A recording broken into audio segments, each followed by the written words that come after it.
누군가가 이런 이야기를 했습니다. 인생의 문제는 파도처럼 다가온다. 이게 무슨 말일까요? 인생을 살아가다 보면 문제를 만나게 되는데 한 가지 문제를 해결하고 나면 또 다른 문제가 파도처럼 우리의 앞에 찾아온다는 것입니다. 그것이 바로 우리의 인생이라는 것이죠. 문제없는 인생은 없다라고 이야기를 합니다. 그렇다면 크고 작은 우리의 인생의 문제를 만났을 때 우리는 어떻게 해야 할까요? 내 앞에 있는 문제를 바라보기 시작하면 우리는 그 문제에 계속 빠져들 수밖에 없습니다. 그래서 그 문제를 해결하기가 참 힘들 때가 있습니다. 그러나 문제 너머에 계시는 살아계신 하나님, 우리가 그 하나님을 바라본다고 한다면 우리는 문제의 본질을 이해할 수가 있습니다. 하나님께서 우리의 인생에 문제를 허락하시는 이유는 우리를 공경에 빠뜨리시거나 사랑하지 않아서가 아닙니다. 우리가 이 문제들을 해결하는 모든 과정들을 통해서 하나님을 온전히 신뢰하고 의지하는 법을 배우게 하시기 위해서 우리에게 문제를 허락하신다는 것입니다. 우리는 지난 주일에 느헤미야가 외부에 있는 대적자들의 조롱과 위협을 만났을 때 느헤미야는 자신을 공격하는 대적들과 정면으로 맞서지 않았습니다. 그는 어떻게 했습니까? 첫 번째로 모든 상황을 아시는 하나님께 자신의 마음을 다 쏟아놓았습니다. 그리고 두 번째로 그는 자신에게 맡겨진 사명에 더욱 집중했다는 것을 말씀을 통해서 함께 살펴보았습니다. 그 결과 어떠한 결과로 이어지게 될까요? 그 결과 이 무너졌던 성벽이 전부 연결되었고 그리고 성벽의 높이는 절반의 높이까지 복구가 되었습니다. 이렇게 외부에 있는 대적자들의 공격에도 불구하고 그 공격을 극복하면서 성벽을 절반까지 쌓았는데 오늘 본문에 보니까 전혀 다른 차원의 시험이 또다시 느헤미야 앞에 놓여 있는 것을 알 수가 있습니다. 이것은 외부적인 문제, 그것이 아니었습니다. 바로 내부적인 문제였습니다.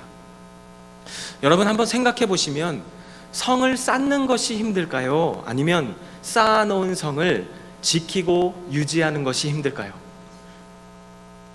아마 여러 가지 말씀을 하실 수 있겠지만 그렇죠. 두 가지 다 쉽지 않은 일일 것입니다. 가정을 잘 세워가는 것도 쉽지 않은 일이지만 가정을 잘 지켜내기 위해서는 그에 못지않은 인내와 헌신이 필요하다는 것을 우리는 알고 있습니다. 사업을 세워가는 것도 그렇습니다. 사업을 세워가는 것도 많은 수고가 필요하지만 이미 세워놓은 그 사업을 지키고 유지하기 위해서도 많은 수고가 필요합니다. 우리가 속한 공동체도 마찬가지입니다. 건강한 공동체를 세우는 것도 하나님의 은혜이지만 그 공동체가 무너지지 않도록 지켜내고 그리고 돌보는 것은 그에 못지않게 아주 중요한 일일 것입니다. 오늘 느헤미야 앞에 놓여있는 시험이 바로 이러한 종류의 시험인 것입니다. 무너진 이 성벽을 절반 높이까지 쌓는 것에는 성공했지만 이제는 그 성벽 안에 있는 공동체가 내부적으로 지금 무너질 수 있는 그런 깊고 복잡한 시험을 마주하게 된 것입니다. 이 느헤미야뿐만 아니라 지금 이 자리에 모여있는 우리 모두도 가정과 또 직장과 학교와 일터와 교회 안에서 또 그 밖의 공동체 안에서 우리는 살아가고 있습니다. 한마디로 크고 작은 공동체 안에 우리는 모두 소속되어 살아가고 있다는 것입니다. 예수님께서는 우리에게 이렇게 말씀하셨습니다. 마태복음 5장 13절부터 16절 같이 읽겠습니다. 너희는 이 땅의 소금이다. 그러나 만일 소금이 짠맛을 잃어버리면 어떻게 다시 짜게 되겠느냐? 아무데도 쓸데가 없어 바깥에 버려지고 사람들에게 짓밟힐 것이다. 너희는 세상의 빛이다. 산 위에 세워진 도시는 숨겨질 수 없다. 등잔을 켜서 그릇으로 덮어두지 않고 등잔대 위에 두어 그 빛을 집안에 있는 모든 사람들에게 비추는 것이다. 이와 같이 너희도 너희 빛을 사람들에게 비추라. 그래서 그들이 너희 선한 행실을 보고 하늘에 계신 우리 아버지께 영광을 돌리게 하라. 아멘. 예수님께서는 우리에게 말씀하셨습니다. 너희는 교회의 빛이다 라고 말씀하시지 않았습니다. 예수님 뭐라고 말씀하셨습니까? 너희는 세상의 빛이다. 우리를 교회뿐만 아니라 우리가 살고 있는 모든 곳에서 우리가 빛과 소금의 역할을 감당하는 사람으로 우리를 부르셨다고 주님은 말씀하고 계시는 것입니다. 그렇기 때문에 우리는 우리가 속해 있는 그 공동체 안에서 공동체를 세우는 일뿐만 아니라 공동체를 지키고 돌보는 그러한 역할을 감당하는 자로 하나님께 부름을 받은 사람들입니다. 우리 좌우 앞뒤 돌아보시면서 함께 이렇게 이야기하실까요? 당신을 통해 공동체가 세워지고 지켜질 것입니다. 이렇게 인사하겠습니다. 아멘. 예. 그렇다면 우리에게 맡겨진 이 역할을 우리가 어떻게 잘 감당할 수가 있을까요? 오늘 말씀을 통해서 함께 살펴보기를 원합니다. 오늘 함께 나눌 내용은 이것입니다. 그렇다면 내가 속한 공동체를 지키고 세워가기 위해 우리가 기억해야 할 성경의 가르침은 무엇일까요? 그것은 첫 번째로 영적인 무감각에서 벗어나야 한다는 것입니다. 오늘 본문에 보면 이스라엘 백성들 안에 내부적인 문제가 생겼다는 것을 알 수가 있습니다. 느헤미야 5장 1절 같이 읽겠습니다. 그때 백성들과 그 아내들 사이에 그들의 유다의 형제들을 원망하는 소리가 있었습니다. 백성들 사이에 원망의 목소리가 있었다는 것입니다. 이 원망이라는 단어를 찾아보니까 부르짖다, 울부짖다, 비명을 지른다 이런 의미입니다. 너무나 괴롭고 절망스러워서 지금 비명을 지르고 있다는 것입니다. 그런데 상황이 얼마나 심각한지를 보여주는 단어가 하나 더 있습니다. 바로 아내들이라는 단어입니다. 이 고대 사회에서 보통 여인들이 이런 글이나 아니면 어떤 공적인 일에 잘 등장하지 않습니다. 그런데 여인들이 지금 거리에 나와서 소리를 지르고 있다고 말씀하고 있는 것입니다. 왜 그랬을까요? 가정이 무너지고 있다는 것입니다. 이 상황에 대한 구체적인 설명이 2절부터 5절에 나옵니다. 제일 심각한 문제는요, 바로 유다 땅에 흉년과 기근이 찾아왔다는 것입니다. 열심히 농사를 지었는데 정말 수고스럽게 최선을 다했는데 비가 오지 않아서 농사를 망쳤다는 것입니다. 먹을 게 하나도 없는 상황인 것입니다. 백성들은 살아남기 위해서 자신들의 밭과 그리고 포도원과 살고 있는 집까지 저당을 잡혀서 그렇게 양식을 사 먹게 됩니다. 집까지 저당 잡혀서 생존해야 하는 이 어려운 상황 속에서 더 힘든 것이 있습니다. 그것이 무엇이었는가 하면 바로 페르시아 정부에 내야 하는 세금에 대한 문제였습니다. 지금 먹을 것도 없는데 내가 가지고 있는 소유를 다 팔아서 대출을 받아서 양식을 사 먹고 있는데 거기다 세금까지 내야 하니까 또 저당을 잡히고 대출을 받습니다. 그렇게 하다 보니까 어떻게 됩니까? 이자가 감당할 수 없을 정도로 불어나기 시작하는 것입니다. 결국 어떤 가족들은요, 더 저당 잡힐 것이 없으니까 어떻게 합니까? 자기 집에 있는 자식을, 어린 아이를, 어린 딸을 종으로 팔기 시작합니다. 정말 충격적이죠. 그런데 더 충격적인 사실은 무엇입니까? 이 비참한 상황을 더 비참하게 만든 그런 사람들이 원수가 아니었다는 것입니다. 산발랏이나 도비아 같은 대적이 아니라 누구였습니까? 바로 같은 동족이었던 유다의 고위 관료들과 지도자들이었다는 것입니다. 같은 동족이었던 이 사람들이 형제들에게 선심을 쓰듯이 돈을 빌려주고 그렇게 뭔가 선심을 쓰듯이 했을지는 모르겠지만 돈을 빌려주는 과정에서 이 사람들은 굉장히 높은 이자를 받아냄으로 인해서 결국 어린 딸들, 아직 크지 않은 자식들까지 노예로 팔 수밖에 없는 상황이 만들어지고 있었다는 것입니다. 바로 외부의 적이 아니라 내부의 형제들이 원수가 되어 약한 사람들의 절박함을 이용하고 있었다는 것입니다. 이런 심각한 상황을 알게 된 느헤미야가 너무나 화가 납니다.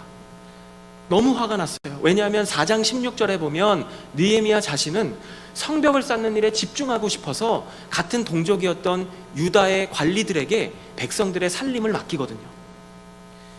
그렇게 맡겼는데 이 지도자들이 백성들을 어떻게 대하는가 하면 잘 돌보는 것이 아니라 자기보다 힘이 약한 백성들의 삶을 이용해서 자신들의 탐욕을 채워가고 있었던 것입니다. 사실 유대 공동체 안에는 누구나 지켜야 될 기준이 분명하게 존재하고 있었습니다. 이 사람들에게도 지켜야 될 법이 있었습니다. 바로 그것은 하나님의 율법이었습니다. 이 율법이 있었기 때문에 율법을 지키며 살아가는 것이 유대인들에게는 당연한 것입니다. 지극히 상식적인 것입니다. 그런데 이때 당시에 율법을 보면 돈을 빌려주는 것에 대한 기준도 있었어요. 출애굽기 22장 25절 같이 읽겠습니다. 내가 내 곁에 있는 가난한 내 백성 가운데 누구에게 돈을 꿔 주었다면 너는 그에게 빚쟁이가 되지 말고 이자도 받지 마라. 레위기 말씀에는 이런 내용이 있습니다. 같이 읽겠습니다. 너는 그에게 돈을 빌려 주더라도 이자를 받지 말며 식량을 빌려 주더라도 이득을 취하지 마라. 성경은 돈을 빌려주는 행위를요, 사람을 살리기 위한 구제 차원으로 이해하고 있습니다. 그렇게 이야기하고 있습니다. 받는 사람 입장에서 돈을 빌려주라는 것입니다. 그런데 이 율법을 지켜야 될 유대의 지도자들이 전혀 하나님의 말씀을 지키지 않고 있는 것입니다. 완전히 무시한 채로 어떤 사람들과 같은 삶을 삽니까? 이방인과 같은 삶을 살더라는 것입니다. 더 안타까운 것은 아무도 이 일에 대해서 부끄러워하거나 심각하게 여기지 않았다는 것입니다. 여러분, 사람이 영적으로 무감각해지면요, 자신이 한 일이 얼마나 부끄러운 일인지를 깨닫지 못합니다. 죄가 죄인 줄 모르게 됩니다. 죄를 짓고도 부끄러운 줄 모르기 때문에 자신의 죄를 누군가에게 자랑하듯이 이야기하기도 한다는 것입니다. 세상의 기준과 세상의 소리에 익숙해진 나머지 어떻게 합니까? 하나님 앞에서의 부끄러움과 떨림은 점점 사라지더라는 것입니다. 사무엘 33장에 보면 이스라엘의 첫 번째 왕이었던 사울이 나옵니다.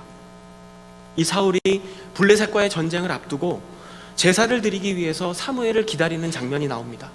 사무엘은 분명히 하나님의 음성을 듣고 사울에게 이야기했습니다. 내가 올 때까지 절대로 제사를 드리지 말고 기다리시오.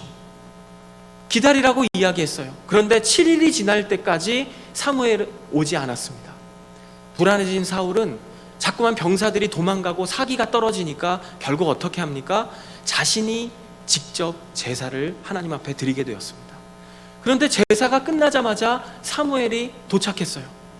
도착한 사무엘이 뭐라고 이야기합니까? 왜 당신은 하나님의 말씀대로 하지 않습니까? 왜 당신은 하나님의 말씀을 어기고 당신 마음대로 하는 것입니까? 이렇게 책망을 합니다. 그런데 그 뒤에 나오는 15장에 가도 또 그럽니다. 또 사울이 하나님의 말씀을 듣지 않는 장면이 나옵니다. 이때 사무엘이 사울에게 했던 유명한 말이 바로 순종이 제사보다 낫고 하나님의 말씀을 따르는 것이 제물을 드리는 것보다 낫다라는 말입니다. 별것 아닌 것 같지만 성경은 이 사건을 아주 심각한 사건으로 이야기하고 있습니다. 왜일까요? 왜냐하면 이것은 단순한 실수가 아니라 바로 하나님의 말씀에 불순종한, 하나님의 권위를 인정하지 않은 그러한 불순종이었기 때문입니다. 사울은 하나님을 경외하기보다, 하나님을 두려워하기보다 사람들의 눈치와 상황을 더 두려워했던 사람이었습니다. 사람이 영적으로 무감각해질 때가 언제일까요? 그때는요, 바로 하나님을 의식하지 않을 때입니다. 사람이 하나님을 의식하지 않고 하나님보다 사람을 더 의식하기 시작할 때 영적인 감각을 잃어버리게 되어 있습니다. 영적인 감각이 탁월했던 사도 바울은 갈라디아서에서 이렇게 고백합니다. 갈라디아서 1장 10절 같이 읽겠습니다. 내가 지금 사람들을 좋게 하려고 합니까? 아니면 하나님을 좋게 하려고 합니까? 또는 내가 사람들에게 기쁨을 구하려고 애씁니까? 만일 내가 아직도 사람들에게 기쁨을 구하려고 애쓴다면 나는 그리스도의 종이 아닙니다. 그런데 이 바울의 이 고백을 우리가 오해해서는 안 됩니다. 하나님을 의식하고 하나님을 경외하는 사람은 당연히 사람이 보기에도 선하고 그리고 진실한 모습으로 살게 되어 있습니다. 보디발의 아내가 요셉을 유혹했을 때 요셉이 했던 말을 기억하십니까? 요셉이 이렇게 말하죠. 내가 어떻게 하나님께 죄를 지을 수 있겠습니까? 이 상황에 지금 누가 있었을까요? 요셉과 보디발의 아내 2명밖에 없었어요. 그런데 요셉이 말합니다. 하나님이 계시는데 내가 어떻게 하나님께 죄를 지을 수 있겠습니까? 단 둘이 있었지만 요셉의 입에서 바로 나왔던 단어는 바로 하나님이라는 단어였습니다. 요셉은 늘 하나님을 의식하면서 살았던 사람이었기 때문입니다. 오늘 본문에 나타난 느헤미야의 외침을 보시면 5장 9절 뒷부분에서 유다 지도자들에게 이렇게 이야기하고 있습니다. 우리가 하나님을 경외하며 살아야 하지 않겠습니까? 사랑하는 여러분, 영적인 민감함은 하나님을 의식하는 마음에서부터 시작됩니다. 내가 속한 공동체가 건강하고 아름답게 세워지기 위해서는 내 자신이 먼저 내가 서 있는 그 자리에서 영적인 무감각 속에 있는 것은 아닌지 돌아보아야 합니다. 그리고 내가 만일 영적인 무감각 안에 있다면 빨리 벗어나야 합니다. 여기 있는 저를 포함해서 이 자리에 있는 우리 모두가 영적인 무감각에서 벗어나 있는지를 하나님 앞에서 늘 돌아보실 수 있기를 축복합니다. 내가 속한 공동체를 지키고 세워가기 위해서는 첫 번째로 내 자신이 먼저 영적인 무감각에서 벗어나야 합니다. 두 번째로 내가 속한 공동체를 지키고 세워나가기 위해 우리가 기억해야 할 성경의 가르침, 그것은 성공은 출세가 아닌 십자가라는 사실을 기억해야 한다는 것입니다. 세상 사람들은 성공을 출세해서 많이 모으고 누리고 쓰는 것으로 이해하지만 성경은 그렇게 이야기하지 않습니다. 성경이 말하는 성공은 무엇입니까? 성경은 성공을 축복으로만 보지 않습니다. 그만큼 감당해야 할 사명과 책임이 있다고 말씀합니다. 앞에서 우리가 살펴본 것처럼 성공을 자기 자신의 출세를 위해서 이용했던 유대인 지도자들의 모습을 우리가 앞에서 살펴보았습니다. 이들은 자신에게 주어진 지위와 파워를 이용해서 자신들의 욕심을 채우기 바빴던 사람들입니다. 그런데 기도하는 사람이었던 느헤미야, 그는 어떠한 모습으로 우리 앞에 보여지고 있습니까? 총독이라는 가장 높은 그 지역에 위치해 있었던 사람이었습니다. 그 위치에 있었던 느헤미야, 그는 자신이 가진 권위와 자신이 가진 파워를 하나님의 뜻을 이루는 일에 사용하고 있다는 것을 우리는 보게 됩니다. 느헤미야 5장 11절 같이 읽겠습니다. 그들의 밭과 포도원과 올리브 농장과 집들을 오늘 당장 그들에게 돌려주고 당신들이 그들에게 추징한 폭리 곧 돈과 곡식과 새 포도주와 기름의 100분의 1도 돌려주시오. 아멘. 관리들이, 유다의 관리들이죠.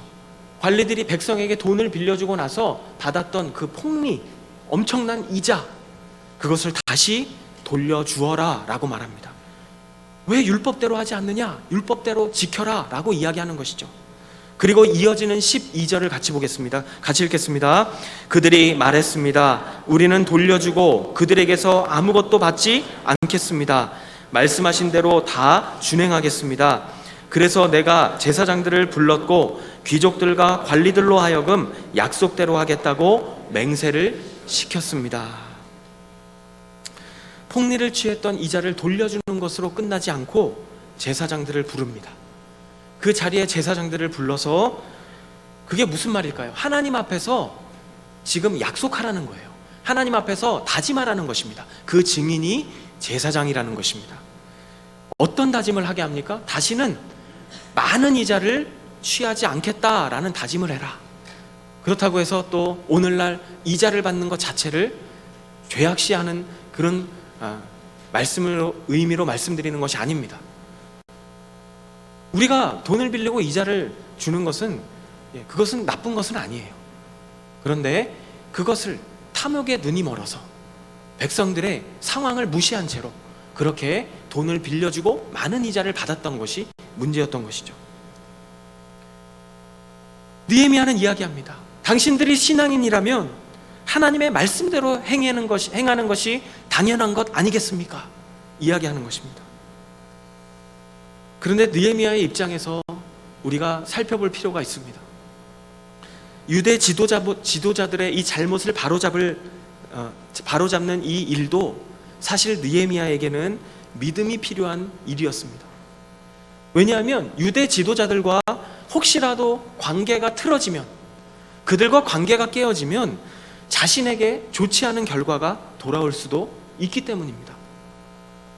그러나 그는 자신의 위치에서 자신의 이익을 우선적으로 생각하기보다 하나님께서 원하시는 것이 무엇인지를 우선적으로 생각했습니다. 그리고 십자가를 지는 마음으로 위험을 감수하면서 지도자들의 잘못을 바로 잡았습니다. 여러분이 세상에서 성공하고 싶어하는 이유가 무엇입니까? 하나님께서는요, 세상 속에서 하나님 앞에 바로 서 있는 그 한 사람을 통해서 그 사람이 속해 있는 공동체를 붙드시고 지키시며 하나님의 뜻을 이루어 가실 것입니다. 우리는 창세기 18장에서 아브라함이 하나님과 나누었던 대화의 내용을 알고 있습니다. 아브라함이 말하잖아요. 하나님, 왜 이 성을, 왜 여기에 의로운 사람들이 분명히 살 텐데 왜 이 의로운 사람들을 악한 사람들과 함께 멸망시키려고 하십니까? 그랬더니 하나님께서 말씀하시죠. 아브라함아, 거기에 의인 50명만 있어도 내가 멸망시키지 않을게.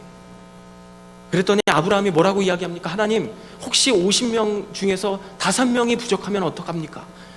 그랬더니 하나님 말씀하시죠. 내가 의인 45명만 있어도 멸망시키지 않을게. 그랬더니 아브라함이 하나님, 그럼 40명은요? 그래, 40명. 30명은요? 30명. 20명은요? 20명. 하나님, 그럼 10명은요? 그래, 좋다. 의인 10명만 그곳에 있어도 내가 거기를 멸망시키지 않겠다. 하나님께서 그렇게 아브라함에게 약속을 하셨습니다. 그런데 어떻게 되었습니까? 안타깝게도 그곳에 의인 10명이 없어서 소돔성이 멸망하고 말았습니다.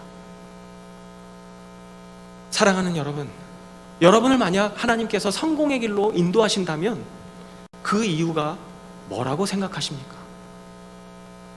하나님을 모르는 세상 사람들은 성공을 자신의 출세를 위한 것이라고 생각하며 살아갑니다. 그러나 하나님께서는 우리에게 분명하게 말씀하십니다. 신앙인들에게 성공은 출세가 아닌 십자가라고 말씀하십니다. 성공한 만큼 그 자리에서 믿음의 사람으로서 감당해야 할 사명과 책임이 있다는 것입니다. 그 성공이 주는 무게감과 책임을 기억하라는 것입니다. 그 모델이 바로 느헤미야인 것입니다.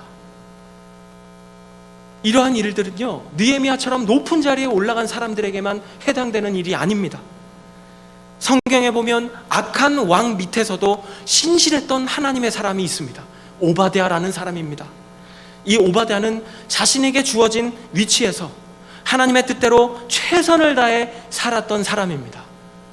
그 말씀을 보면요, 악한 리더 밑에도 신실한 하나님의 사람이 있을 수 있구나 라는 것을 알 수가 있습니다. 여러분, 우리 예수님을 생각해 보십시오. 예수님께서는 이 땅에 계실 때 출세에 대한 유혹을 많이 받으셨습니다. 그 누구보다 많이 받으신 분이 예수님이셨습니다. 사람들은 예수님을 정치적인 왕으로 세우려고 했습니다. 그만한 힘도 있었습니다. 능력도 있었습니다. 사람들의 인기도 있었습니다. 그러나 그럴 때마다, 출세에 대한 유혹을 받을 때마다 예수님은 자리를 피하셨습니다. 그렇게 하신 이유는 분명했습니다. 예수님이 이 땅에 오신 이유는 출세가 아니라 십자가를 지기 위해 이 땅에 오셨기 때문입니다. 예수님께서 십자가에 죽으셨기 때문에, 자신에게 맡겨지신 하나님의 사명을 감당하셨기 때문에 우리는 예수님의 죽음을 통해서 하나님께 우리의 죄를 용서받을 수 있게 되었습니다. 그리고 우리가 하나님의 자녀가 되어 이 자리에서 예배를 드릴 수가 있게 된 것입니다. 예수님의 십자가 때문에 우리가 산 것입니다. 예수님의 십자가 때문에 우리가 참된 자유를 누리며 자유함 속에 살아가게 된 것입니다. 사랑하는 여러분, 우리의 인생을 창조하신 하나님께서는, 그리고 우리 주님께서는 우리가 어떠한 존재인지를 너무나 잘 아십니다. 날마다 우리가 무엇을 먹을까, 무엇을 입을까, 무엇을 마실까 염려하면서 살아가는 존재라는 것을 누구보다 잘 아십니다. 그런데 그러한 우리들에게, 우리의 상황을 너무나 잘 아시는 주님은 이렇게 말씀하셨습니다. 마태복음 6장 33절 같이 읽겠습니다.